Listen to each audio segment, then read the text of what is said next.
ఎందుకని నేను అబద్ధీకులకు జనకుడను. వాళ్ళు ఎప్పుడు అబద్ధాలాడుతూ లోక సంబంధంగా జీవిస్తూనే ఉంటారు.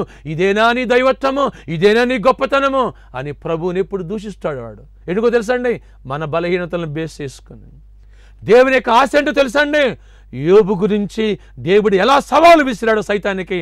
నా కుమారుడైన యోబు సంగతి నీకు తెలుసా? సైతానా, ఛాలెంజ్, ఎల్లో టెస్ట్ చేసుకుంటావో చేసుకో. యథార్థవంతుడు, న్యాయవంతుడు, నీకు తెలియనా అని ప్రభు సవాలు విసిరారు.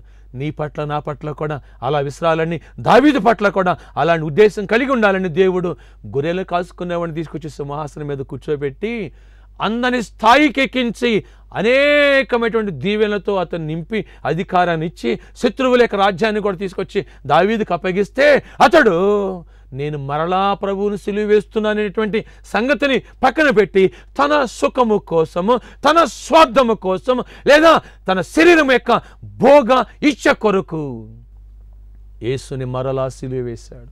దానిని దేవుడు సహించలేకపోయారు.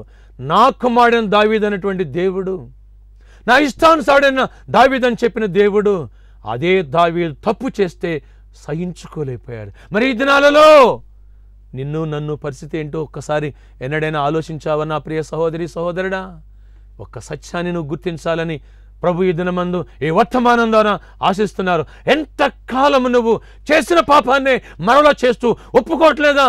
అప్పుడప్పుడు నీకు ఇలాంటి వర్తమానాలు విన్నప్పుడు భయపడుతున్నావు. నీకేదైనా దేవుని ఉగ్రత నీ మీదకి వచ్చినప్పుడు, వ్యాధో, శోధనో, సమస్య, ఇరుకో, ఇబ్బందో వచ్చినప్పుడు, నీ ఉద్యోగం పోయినప్పుడు నువ్వు భయపడుతున్నావు.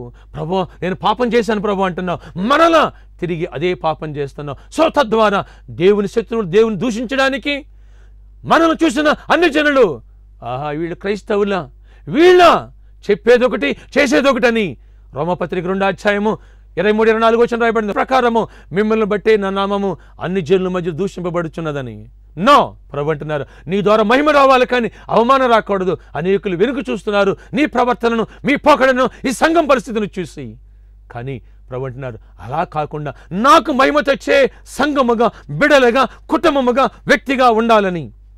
నీ గురించి యోబు విషయంలో ఎలా ఛాలెంజ్ చేశానో అలాంటి ఛాలెంజ్ చేసే వ్యక్తిగా నీవు ఉండాలని నేను కోరుకు ఉంటే, ఇంత ప్రేమను చూపించే నా పట్ల ప్రతిదీ కూడా శాంతి కానీ, సమాధానము కానీ, ఆనందము కానీ, ఆశీర్వాదము కానీ, ఐశ్వర్యము కానీ సమస్తము నా చేతుల్లో ఉన్నవే.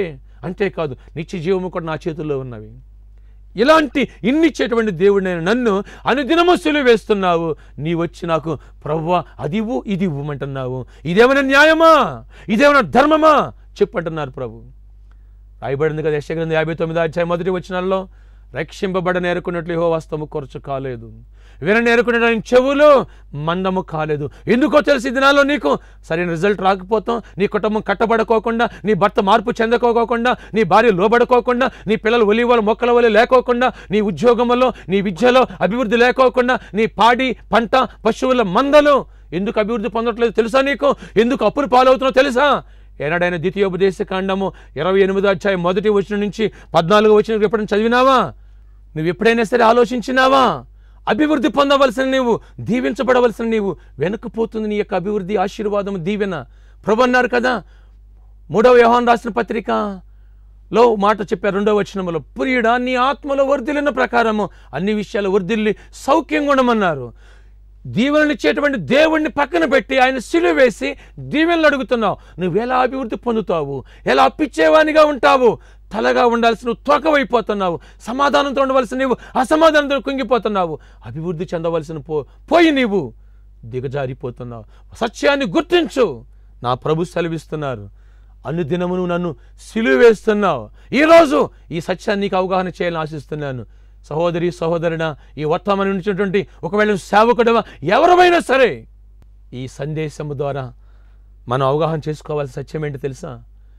మొదట నువ్వు పాపం చేసే ముందు వెళ్ళి హీరోలా చేతులు మడుచుకుని మొదట ఇలా ఆయన ముళ్ళ కిరీటం పెట్టి ఆ తర్వాత నువ్వు వెళ్ళి ఒక సినిమా చూడు. ఏసో నేను బాగా ఆనందిస్తున్నాను, నువ్వు అట్లా ఏడుస్తూ ఉండు అని చెప్పు ఆయనతో. లేదా ఆయన ఒక పోటు పొడిచి వచ్చి నువ్వు వెళ్ళి మందు తాగు, లేదా కొట్టి వ్యభిచార పాపం చెయ్యి. ముందు ఆ పని చేసి తర్వాత ప్రభు అంటున్నారు, నువ్వు ఆ పని చేయి. నేను బాధపడుతూ ఉంటాను, ఆ సాడిస్ట్ భర్తలా నువ్వు పైశాచిక ఆనందాన్ని అనుభవించు అని. ఈ సత్యం గనక నీకు ఈ దినమందు ఈ వాక్యము ద్వారా నీకు అర్థం కాగలిగితే నా జీవితంలో గుండె పగిలిపోయి రాతి గుండె పోయి మెత్తటి మాంస హృదయం మనకు వచ్చేస్తుంది. ఇలాంటి సందేశాన్ని అనేక చోట్ల పంచుకున్నాను, ఇతర ఛానల్లో కూడా పంచుకున్నాను. ఆ వర్తమానాలు విన్న బిడ్డలు నాకు ఫోన్ చేశారు, చర్చిలో ఉన్నటువంటి బిడ్డలు నన్ను వచ్చి కలిశారు. అయ్యా, మాకు అర్థమైంది, ఏదో ఒక బలహీనతలో మేము ఉంటున్నాము. ఆయనను సిలువేసి మరల పాపము చేయటమా? నో, ఇక మా వల్ల కాదు. ఎంత ప్రేమించిన ఆ దేవుని ప్రేమను హింసించి మేము మా సుఖము కోసము, నా శరీర ఆనందము కోసము, తాత్కాలికమైన ఈ భోగ భాగ్యము కోసము ఆయనను సిలువేసి హింసిస్తే ఆయన దుఃఖపడటము, నేను దానిలో ఆనందించడమా? నరకానికి వెళ్ళిపోవాలి. ఇక్కడ కూడా ఆయనకి అవమానమే కదా.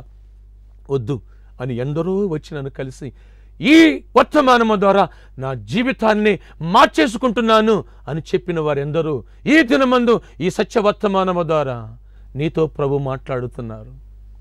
ఈ సత్యాన్ని గుర్తించగలిగితే, ఈ వాస్తవాలను గనక అంగీకరించగలిగితే, ఆ హెబ్రీ రాసిన పత్రిక 6వ అధ్యాయము ఆ 4-6 వచనాలు గనక నీకు అర్థం కాగలిగితే, యేసు నామములో పరిశుద్ధాత్మక శక్తితో నింపబడి నేను నీకు బోధిస్తున్నాను, నీవు పాపము చెయ్యవు, చెయ్యజాలవు. 1 యోహాను రాసిన పత్రిక 3వ అధ్యాయం 9వ వచనంలో రాయబడినది, ఆయన బీజం ఉన్నవాడు పాపము చెయ్యడు, చెయ్యజాలడు. ఈ ప్రేమ నీకు నాకు అర్థం కానంత కాలము లోకములు జీవించావేమో.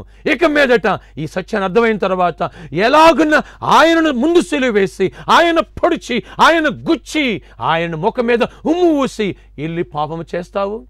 ఇంకా చేయలేవని ఈరోజే నువ్వు కనుక తీర్మానం చేసుకున్నట్లయితే నీవు దీవించబడతావు, లేవనెత్తబడతావు, పాప జీవితాన్ని స్వస్తి చెప్పబడతావు. నా యేసు నిన్ను ఏమని పిలవాలని ఆశిస్తున్నారు తెలుసా? ఈ టీవీ ఛానల్ ద్వారా, ఓ పరిశుద్ధుడా, మై డాటర్ లేదా మై సన్ అని ప్రభు పిలుస్తున్నారు. అలాంటి కృపగల నామములో వచ్చి నువ్వు పిలవబడాలని ఆశిస్తే నాతో కలిసి ప్రార్థనలో ఏకీభవిస్తావా? ఆశ్చర్యకరుడ నీ కొందనాలు. ఈ వర్తమానం వినిచినటువంటి ఈ సహోదరి సహోదరులందరినీ కూడా దర్శించము నాయనా. నిన్ను సిలువేసి పాపం చేయటం ఇక మా వల్ల కాదు అనే మెట్టుకు వచ్చి పాపాన్ని విసర్జించి దాన్ని ఒప్పుకుని పశ్చాత్తాపడి విడిచిపెట్టి మీ రక్తములో కడగబడి జయ జీవితాన్ని పొంది మీకు ఇష్టలుగా జీవిస్తూ అభివృద్ధి పొందే భాగ్యాన్ని ఇమ్మని యేసు నామం పేట ప్రార్థిస్తున్న తండ్రి, ఆమేన్. ఇప్పుడు ఒక సాక్ష్యం నేను మీతో పంచుకుంటున్నాను. అదేంటో తెలుసా అండి? నా దగ్గర ఒక సహోదరుడు ఉన్నాడు. ఆ సహోదరుడు ఇలాంటి సత్యవాక్యాన్ని విని లోతైన మారు మనసు పొంది పాపాన్ని విడిచిపెట్టమని ఒక రౌడీగా గుండగా తిరిగేటువంటి ఆ సహోదరుడు ఎప్పుడైతే అలా చేశాడో, గతంలో 3 పర్యాలు ఎగ్జామ్ ఫెయిల్ అయిపోయాడు. ఆ తర్వాత ఎప్పుడైతే ఇలాగున్న పాపాన్ని ఒప్పుకుని నేను యేసును సిలువేయను అని లోతైన మారు మనసు పొందాడో, వెంటనే దేవుడు ఎగ్జామ్లోకి అటెండ్ అయితే అతనికి సక్సెస్ చేశాడు, పాస్ అయ్యాడు. ఆ తర్వాత ప్రమోషన్ వచ్చింది, ఆ వెంటనే మరొక ప్రమోషన్ వచ్చింది, ఇప్పుడు మరొక ప్రమోషన్ వచ్చింది. అద్భుతం వెనకాల అద్భుతం. ఈ దినాలలో అనేకులకి సత్యం తెలియక ఏదో లోక సంబంధం ఎక్కడో ఈ జరుగుతున్న పరుగులెత్తున్నారు, కానీ అది కాదు. పాప జీవితాన్ని ఒప్పుకుని విడిచిపెట్టి పరిశుద్ధంగా జీవించడానికి వెంబడిస్తే నీ పట్ల అద్భుతాలు చేయడానికి నా యేసు ఎల్లప్పుడూ సంసిద్ధుడై ఈ పరలోక నేస్తమైనటువంటి ఈ టీవీ ప్రోగ్రామ్స్ ద్వారా లేదా ఈ లేమన్స్ గాస్పెల్ ఫెలోషిప్ ద్వారా వందల కొలది వేల కొలది ప్రజలు అద్భుతాల వెంబడి అద్భుతాలు చూశారు. అలాంటి అద్భుతం నీకు కావాలా? ఈ మెసేజ్ అయిన వెంటనే మమ్మల్ని సంప్రదించండి, ఫోన్ చేయండి, మేము మీ కొరకు ప్రార్థన చేస్తాం. వాక్యం వినడం మేరకు మీ జీవితాలు దిద్దుకోనండి. మా ప్రార్థన అప్పుడు దేవుడు ఆలకిస్తాడు. మిరాకిల్ ఈరోజు మీరు చూడబోతున్నారు. ఆమేన్. దేవుడు మీకు తోడుగుండును గాక. ఆమేన్. మా address P Isaac Srinivasam apartments G3 8-3-502/1/B Yellareddy గూడ హైదరాబాద్ 73. మా ఫోన్ నెంబర్ 97-045-44427.